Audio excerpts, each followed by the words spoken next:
안녕하십니까? 이 시간은 요한 서신 제8과입니다. 너희로 하여금 알게 하려 함이라 라는 제목으로 요한 1서 5장 13절부터 21절까지 본문을 배우도록 하겠습니다. 1부 기도에 대한 확신 5장 13절에서 17절까지 1번 요한은 앞부분에서 한 가지 주요 결론을 내립니다. 내가 너희에게 이것을 쓰는 것은 너희로 하여금 너희에게 영생이 있음을 알게 하려 함이라. 요한 1서 5장 13절. 이 서신의 첫 단락에 비추어 볼 때 요한은 무엇을 염두에 두고 영생을 언급하고 있습니까? 1장 참고 구절에 보면은 1장 1절부터 4절 요한 1서의 그 서러운 내용을 말하고 있는데 1장 1절을 보면은 태초부터 있는 생명의 말씀에 관하여는 우리가 들은 바요 눈으로 본 바요 자세히 보고 우리의 손으로 만진 바라. 이 생명이나 이제 영원한 생명이나 같은 의미입니다. 바로 예수님을 생명으로 지칭하고 있고 이 2절을 보면 이 영원한 생명을 우리가 보았고 증언했다라고 말합니다. 그리고 3절에서는 우리가 보고 들은 바를 너희에게도 전함은 너희로 우리와 사귐 있게 하려 함이니 우리의 사귐은 아버지와 그의 아들 예수 그리스도와 더불어 누림이라 라는 이제 말을 했습니다. 그리고 5장 20절을 보면 예수님에 대해서 그는 참 하나님이시요 영생이다라고 말합니다. 그래서 요한 1서 맨 앞부분과 끝부분에 보면은 예수님을 생명 또는 영원한 생명, 영생으로 언급하고 있습니다. 예수님을 믿음으로써 예수님이 신자들 가운데 거하시기 때문에 신자들은 영생을 얻은 상태가 됩니다. 요한 1서는 영생을 얻도록 하기 위해서 기록된 편지가 아니라 영생을 얻은 신부님을 신자들에게, 독자들에게 알려주고자 하는 그런 목적으로 기록되었습니다. 이 편지를 받고 있는 성도들은 그리스도에 대해서 사도 요한이 또 목격자들인 사도들이 증언한 내용을 그대로 믿었고 복음의 진리를 믿음으로써 그들은 영생을 얻은 상태가 되었습니다. 그러나 그리스도에 대해서 잘못된 생각을 가지고 있는 사람들은 결국 교회를 떠나 세상으로 나갔고 그들은 악한 자가 있는 그 세상의 영향을 받고 그들이 여전히 그 그리스도에 대해서 잘못된 가르침을 주장하고 있기 때문에 그들은 이제 영생을 얻지 못한 상태에 있습니다. 현재 그들은 영생을 얻지 못한 상태에 있고 현재 이 편지를 받고 있는 성도들은 영생을 얻은 상태에 있습니다. 직역하면 여러분은 영생을 가지고 있습니다. 입니다. 그 현재형이죠. 시제가. 그래서 이 편지를 받고 있는 성도들은 현재 영생을 얻은 상태이고 이미 영생을 과거 사건으로서 영생을 얻었고 그 영생을 지금 누리고 있다라고 말하고 있는데 이 영생은 유대인들 관점에서 봤을 때는 미래에 종말에 얻게 될 생명이지만 신자들은 예수를 믿음으로 현재 그 영생을 누리고 있음을 요한이 말하고 있습니다. 그래서 제 1장 1번 문제에서 참고 구절로 제시한 서론 부분을 고려해 보면은 신자들이 누리는 영생은 결국 예수님과 관련이 있는 그러니까 예수님이 주시는 어떤 생명력, 예수님이 주시는 사망에서 생명으로 옮긴 그 은혜를 누리는 그런 상태를 의미하고 있습니다. 두 번째 문제입니다. 기도라는 주제 5장 14절부터 17절은 우리가 지금도 영생의 선물에 참여할 수 있는 이상적인 초점을 어떻게 제공합니까? 하나님에 대한 사랑, 서로에 대한 사랑, 죄에 대한 승리라는 이 서신의 주제들은 그리스도인의 특권인 기도에서 어떻게 실질적으로 표현됩니까? 14절부터 이제 17절은 영생을 얻은 신분의 성도들이 기도를 통해서 그 영생을 누리고 또 영생을 얻은 자녀의 특권을 누리는 내용을 담고 있습니다. 영생을 얻었다라는 것은 하나님으로부터 태어났기 때문에 가능하죠. 하나님으로부터 태어난 생명은 영생을 자동적으로 얻게 되고 그래서 하나님과의 사랑의 관계에 들어가게 되었습니다. 이 영생이라는 의미가 관계적인 그런 함의를 가지고 있기 때문에 하나님에게서 태어나서 하나님과의 그 사랑의 관계에 들어가게 되었죠. 그래서 하나님을 대할 때 그 사랑의 관계로 대하기 때문에 하나님께 담대한 마음으로 확신 가운데 기도할 수 있죠. 하나님의 자녀로 태어나서 하나님의 사랑을 가지고 태어났기 때문에 하나님의 사랑에 대해서 확신을 하니까 그 확신 가운데 이제 기도를 하게 됩니다. 그리고 하나님에게서 태어난 사람은 홀로 태어난 것이 아니라 다른 성도들도 하나님에게서 태어나서 하나님이 주시는 생명을 얻은 한 가족이기 때문에 영생을 얻은 사람들은 또 영생을 얻은 사람들을 위해서 기도합니다. 그들이 혹시나 어려움에 빠졌을 때, 특히 죄로 인해서 문제에 빠졌을 때 그들을 위해서 이렇게 기도하게 됩니다. 그리고 영생을 얻은 신분이기 때문에 근본적으로는 악한 자가 영생을 얻은 신분을 파괴할 수 없고 제거할 수 없죠. 그래서 영생을 얻은 신분은 하나님께서 끝까지 이렇게 인도하시기 때문에 뒷부분에는 이제 예수님께서 지켜주시기 때문에 보호하시기 때문에 하나님을 배반하는 그러니까 배역하는 그런 배교의 상태의 죄로 가지는 않는다. 하나님으로부터 태어나서 생명을 얻은 사람들은 하나님께서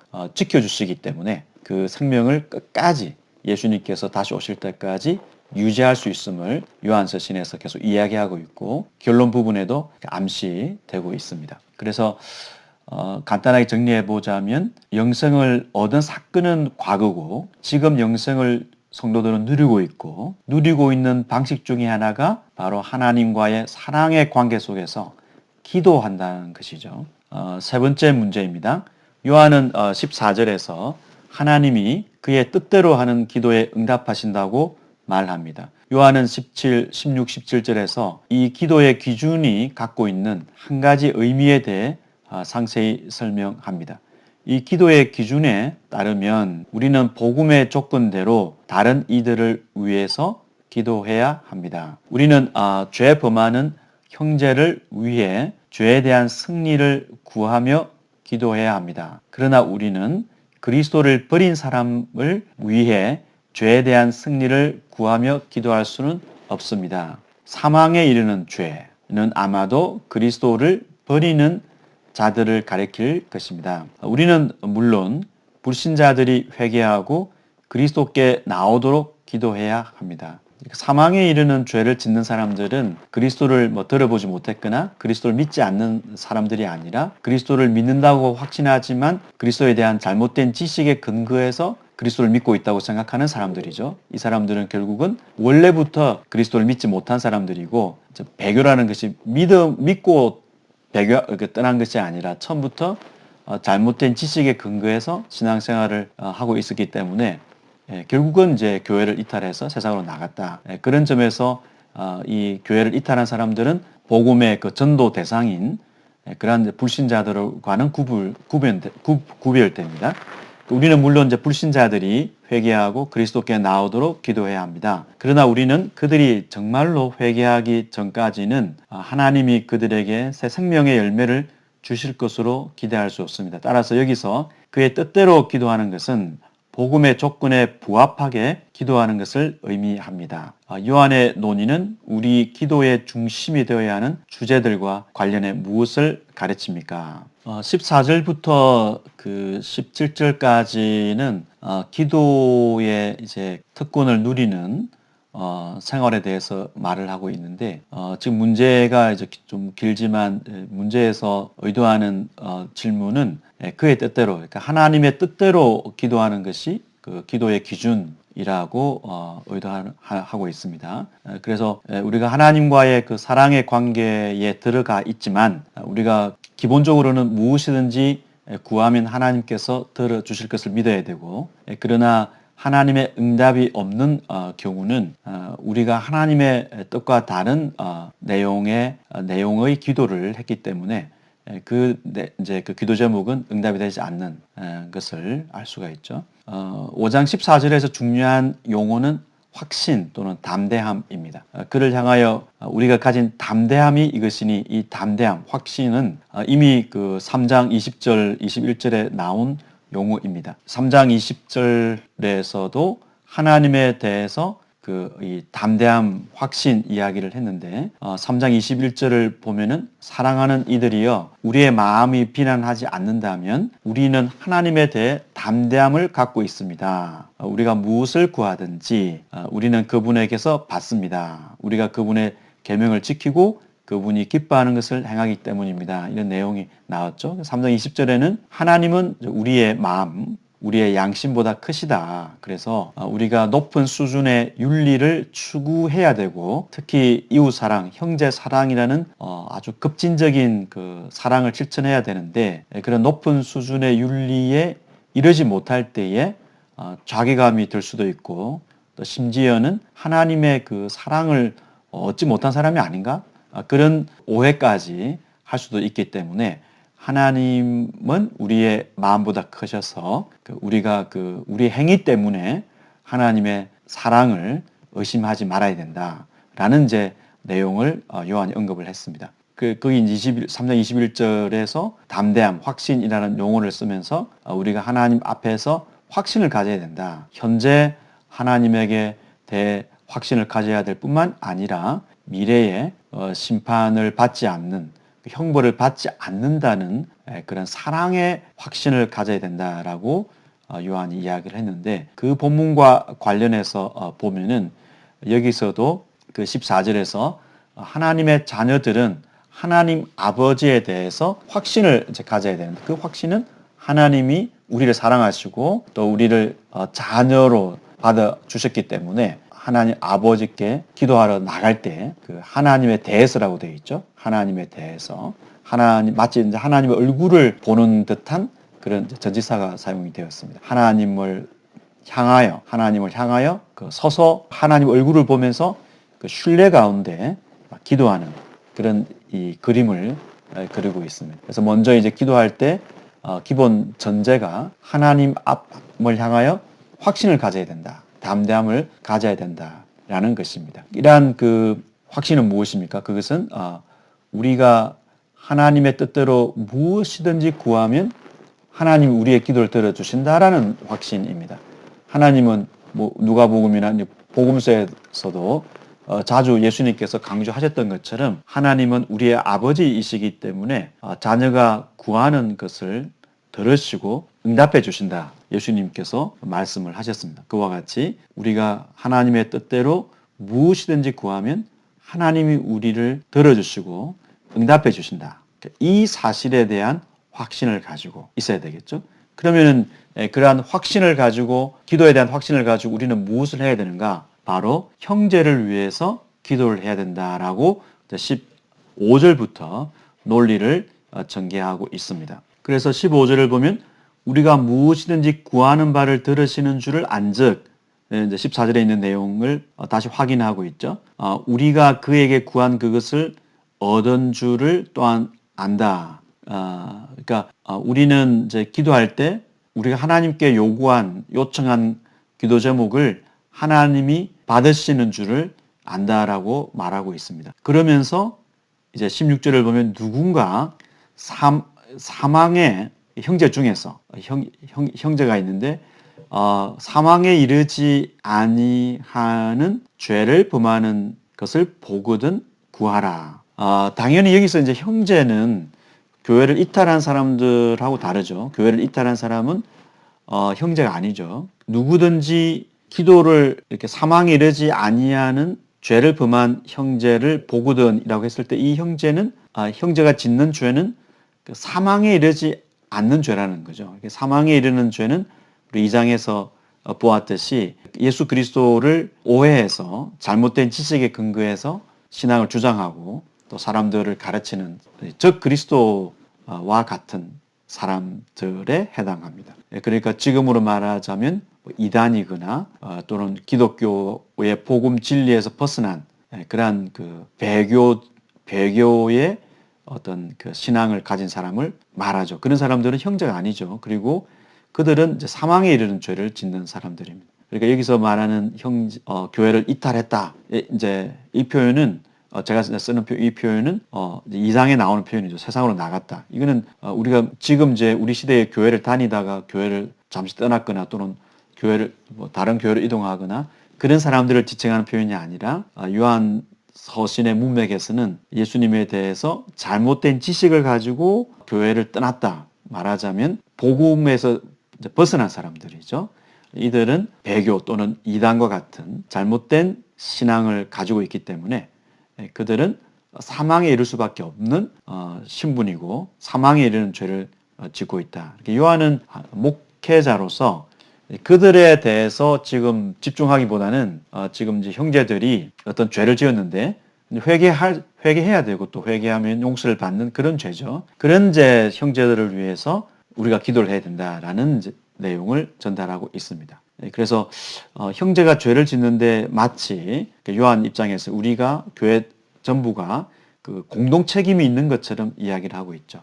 형제 중에 사망에 이르지 아니하는 죄를 범한 모습을 보거든 그 사람을 위해서 기도해야 된다라고 말하고 있습니다. 당연히 이제 현재 상태에서는 그 불법을 행하는 자들, 여기서 말하는 불법은 배교와 같은 그런 구원에 이르지 못하는 그런 사망에 이르는 죄를 짓는 사람에 대해서는 요한이 기도를 집중하지 않겠다라고 말하고 대신에 회개가 가능한 그런 사람들을 위해서 기도하고 그 형제들이 또 자매들이 돌이켜서 그 생명을 누리는 쪽으로 돌아올 수 있도록 그렇게 이제 기도하라고 권면하고 있습니다. 17절을 보면은 이제 모든 불의가 죄다. 사망에 이르지 아니하는 죄도 있다.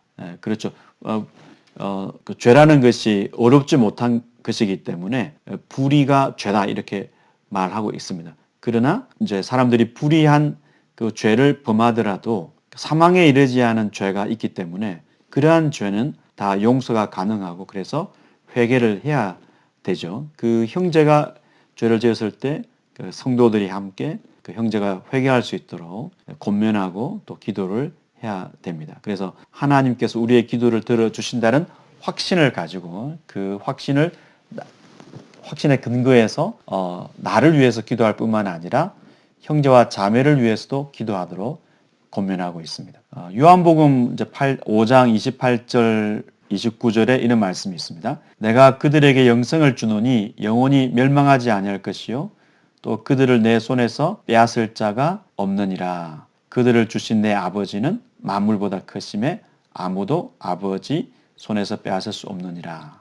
그래서 이제 이 내용은 바로 다음 구절에 다시 보겠지만 요한복음에 있는 내용처럼 하나님께서 영생을 주신 사람들은 사망에 이르는 죄를 범하지는 않습니다. 하나님의 그 영생을 누리고 있는 사람들은 언제든지 범죄하고 1장 8, 9절에 있는 내용처럼 죄를 짓지 않는다 그러면 그 거짓말이다. 죄를 지을 수밖에 없고 그 죄를 지었으면 회개를 해야 되죠.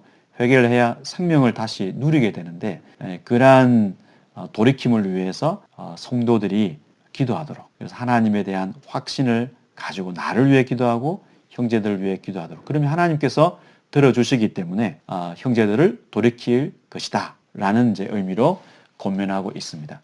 다음 문제를 보겠습니다. 2부입니다. 우리가 아는 세 가지 5장 18절부터 20절까지입니다.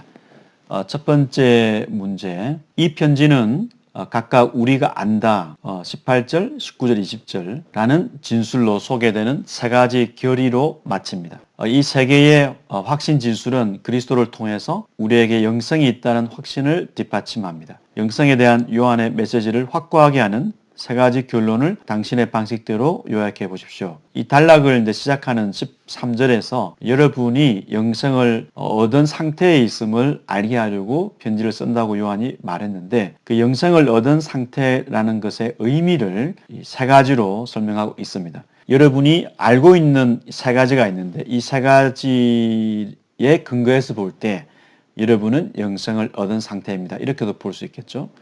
18절을 보면은 성도들이 하나님으로부터 태어났죠. 하나님의 자녀이기 때문에 범죄하지 아니하는 줄을 안다라고 말했습니다. 여기서 범죄하는 것은 우리가 지속적으로 보는 것처럼 사망에 이르는 죄, 그런 죄를 범하지 않습니다. 사망에 이르지 않는 거죠. 영원한 생명을 얻었기 때문에 그 영원한 생명을 얻은 신분이 바뀌거나 취소되거나 하는 것이 아니어서 사망에 이르는 죄를 범하지 않는 줄을 여러분이라 하지 않고 이제 요한과 성도들을 합쳐서 우리가 알고 있습니다. 그리고 19절을 보면은 또 우리가 아는 것이 있는데 우리가 하나님께 속해 있다라는 사실이죠. 그러니까 하나님으로부터 태어났다.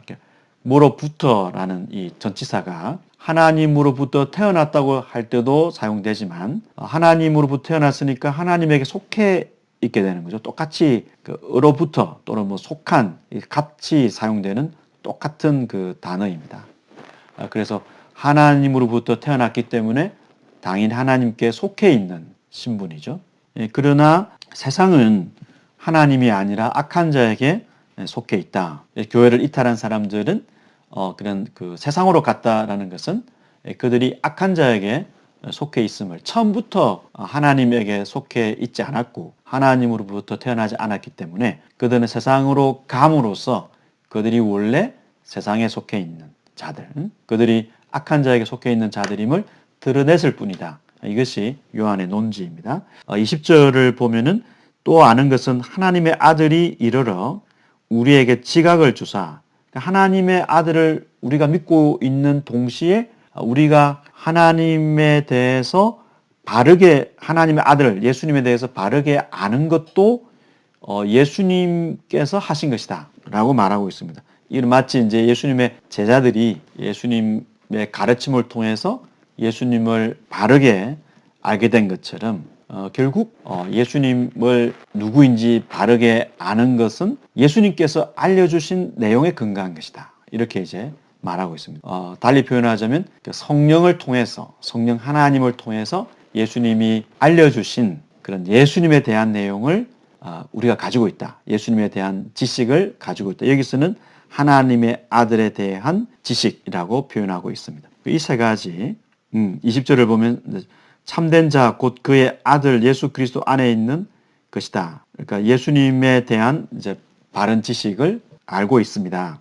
그래서 영생을 얻었다라는 것은 우리가 이 세 가지를 이제 알고 있는 것으로 표현할 수가 있겠습니다. 두 번째 문제입니다. 요한은 유혹을 생생하게 묘사합니다. 하나님께로부터 나신 자가 하나님께로부터 난 자를 악한 자에게서 보호하신다. 개인적인 구주와 개인적인 적에 대한 이런 설명은 유혹과 확신에 대한 우리의 지각에 어떤 영향을 주어야 합니까? 이 내용은 5장 18절이죠. 하나님께로부터 난 자, 신자를 가리킵니다. 똑같은 표현이 이제 뒤에 나오기 때문에 구분을 좀 해야 되겠는데, 하나님께로부터 태어난 자는 이 태어났다라는 것이 지금 완료형으로 표현을 하고 있는데, 완료형이라는 것이 뭐 여러 좀 더 이렇게 의미가 또 세분화되긴 하지만 기본적으로는 태어난 것이 현재 사건이 아니라 그 이전의 사건이고 그 사건의 어떤 그 효력 또 영향력 이것이 현재까지 미치고 있을 때 현재 완료형을 사용합니다. 그래서 신자가 하나님에게서 태어난 것은 지금 태어나고 있는 상황이 아니라 이미 예수를 그리스도로 믿을 때 일어난 사건이죠. 그래서 하나님에게서부터 태어난 신자는 이제 예수를 믿었을 때 태어났고 자녀로서의 특권, 뭐 기도라든지 영생을 누리는 우리가 이제 세 가지 우리가 안다는 표현을 봤을 때 그러한 것을 지금 이제 누리고 있는 것이죠. 하나님의 자녀로 태어났고 태어난 신분으로서 자녀의 신분으로서 우리가 지금 어떤 영생의 생명을 누리는 그런 복을 얻고 있는가? 얻고 있다. 복을 누리고 있다. 이렇게 이제 볼 수 있겠습니다. 뒤에 나오는 부분 하나님께로부터 태어난 자는 그런 사망에 이르는 죄를 범하지 아니하는데 우리가 아는 것은 뭐냐면 하나님께로부터 나신 자, 우리 성경에는 나신 자라고 해서 예수님으로 지금 칭하고 있죠. 존칭어를 사용해서 하나님께로부터 우리가 태어났는데 신자들이 태어났는데 또 우리가 아는 것은 하나님으로부터 나신 자, 예수님이 하나님으로부터 태어난 자, 신자를 지킨다는 거죠. 왜 예수님을 하나님께로부터 태어난 자라고 표현을 했을까요? 이것은 예수님이 독생자로 이제 표현이 되죠. 독생자. 그래서 예수님을 거듭해서 독생자로 표현하기 때문에 이 독생자라는 의미하고 하나님께로부터 나신 자 의미가 같습니다. 그래서 신자들이 하나님으로부터 태어난 신분인데 예수님은 독생자로서 유일한 아들 독생자로서 하나님께로부터 태어난 신자를 지키신다, 보호하신다는 거죠. 어디로부터? 그러니까 악한 자로부터 보호를 하시기 때문에 악한 자가 이 신자를 만지지 못한다. 만진다는 것은 왜 이게 만진다는 표현을 썼을까요? 그것은 악한 자가 어떤 더러운 손으로 거룩한 하나님의 그 자녀를 만지게 되면 그 오염이 되겠죠. 그래서 어떤 오염과 관련된 죄라는 것이 사람을 이제 오염시키는 것으로도 표현할 수 있기 때문에 그 배교에 이르는 그러한 죄, 사망에 이르는 죄를 범하도록 오염시키지 못한다라는 것이죠.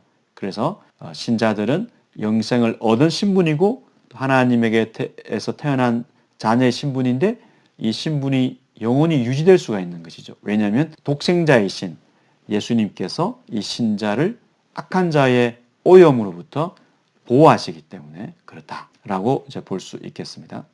그래서 우리가 하나님께서 예수님을 통해서 우리를 보호하시기 때문에 우리는 19절을 보면은 하나님께 속해 있는 자들로서 어떤 악한 자에게 들어가지 않게 된다라는 사실을 알고, 그러나 이제 예수님을 제대로 알지 못하는 사람들은 세상의 어떤 세력에 굴복하고 즉 그 악한 자의 영역에 들어가 있게 된다. 우리의 신분과 그들의 신분이 다르다라는 사실을 말해주면서 우리가 아는 것은 20절에서 바로 우리가 하나님의 아들을 통해서 참되신 분, 하나님이죠. 참되신 분 하나님과 그분의 아들 예수 그리스도를 제대로 알게 되고 그분 하나님과 예수 그리스도 안에 있게 된다. 우리가 영생을 얻은 신분으로서 하나님과 그리스도 안에 현재 있게 됩니다. 이 사실을 우리가 이제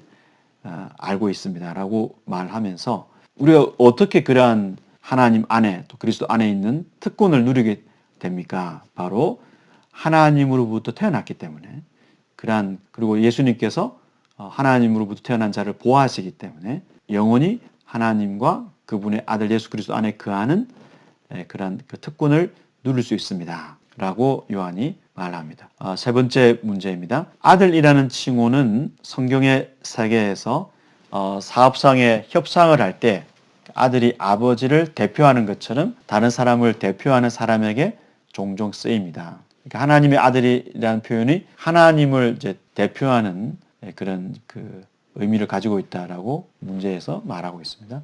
요한은 이 칭호가 예수님께 가지는 의미에 대해서 어떻게 설명하고 있습니까? 사람이신 예수님이 하나님의 아들이심을 깨닫는 것이 왜 그렇게 기쁜 일입니까? 하나님의 아들, 그 유대인들에게 있어서는 하나님의 아들이 신은 아니었고 하나님의 아들은 이스라엘의 왕이나 또 이스라엘 국가로서 이스라엘을 지칭할 때 사용한 용어입니다. 그러니까 하나님의 아들은 어떤 신적인 존재에게 사용된 용어가 아니었죠. 예수님이 하나님의 아들이라고 했을 때 우리 이제 정통 그 기독교 신앙을 가지고 있는 사람들은 그분이 참 인간이면서 동시에 참 신이다, 하나님이다 라는 이제 신앙으로 하나님의 아들이라고 예수님을 부르고 있죠. 이러한 그 예수님을 하나님의 아들, 신적인 분, 하나님으로 고백하는 신앙은 유대인들이 그들이 그 예수를 알기 전에는 생각할 수 없는 신앙이었습니다. 그러니까 하나님 외에 어떤 존재도 그들은 어떤 뭐 왕이나 메시아를 신으로 생각하지 않았기 때문에 하나님의 아들이라는 칭호를 유대인들이 사용했을 때 그들이 하나님 아들을 뭐 신으로 하나님으로 고백할 수는 없었죠. 그러나 예수님의 제자들이 예수님을 만나고 그분의 어떤 기적과 행동과 말씀을 통해서 예수님이 단순히 인간이 아니라 인간 메시아가 아니라 신적인 존재 하나님이시구나, 신적인 존재로서 하나님 아들이시구나 라는 사실을 고백하게 되었고 성령께서 강림하심으로써 그 고백이 더욱더 확고해지고 이 고백이 교회 새로 생기는 교회마다 전수되었습니다. 이 편지를 받고 있는 성도들도 예수 그리스도를 증인들을 통해서 배웠을 때 그들은 예수 그리스도께서 하나님의 아들이심을 믿게 되었습니다. 그들이 믿은 하나님의 아들은 메시아일 뿐, 그리스도일 뿐 아니라 하나님이시죠. 그런 하나님으로서의 그 하나님의 아들로 그들이 예수를 믿게 되었는데 이것이 왜 기쁜 일이냐면 20절 뒤에 나오듯이 그분은 예수 그리스도는 참 하나님이시다. 그러니까 예수님이 단순히 인간 메시아가 아니라 그분이 바로 진정한 하나님이시다. 그리고 그분이 영생이기 때문에 예수님을 믿게 되면 바로 영생을 얻게 되는 것이죠. 예수님을 믿게 되면 즉 예수님이 우리 속에 거주하시게 되면 우리가 영생을 얻게 되고 우리가 하나님을 인격적으로 요한이 이야기한 것처럼 우리가 만졌다, 우리가 보았다, 만졌다라고 이야기한 것처럼 영생을 정말 아주 친밀하게 누리게 되는 그런 특권을 얻기 때문에 예수를 하나님의 아들로 고백하는 것은 참으로 기쁜 일이죠. 그래서 예수 그리스도를 그냥 그리스도가 이제 메시아, 그리스도가 메시아죠. 예수를 메시아로 믿을 뿐만 아니라 그분이 우리의 하나님이시다. 참 하나님이시다. 그분이 바로 우리에게 영생을 주시는 하나님이시다. 그분을 믿는 것은 우리가 영생을 얻는 것이다. 이 사실을 알게 될 때 참으로 하나님에게서부터 태어난 신분이 얼마나 감격스러운 신분인가.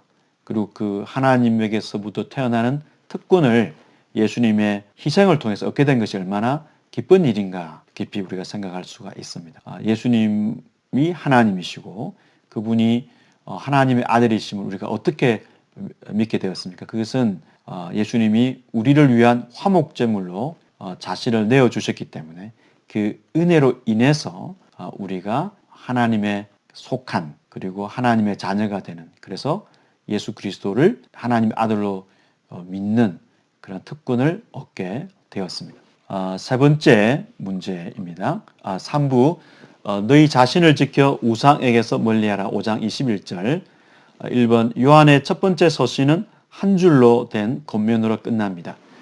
자녀들아 너희 자신을 지켜 우상에게서 멀리하라. 요한이 이제 성도들을 지칭할 때 자녀 여러분 이렇게 신앙의 아버지로서 자녀들을 권면하는 마음으로 자녀들로 부르고 있습니다.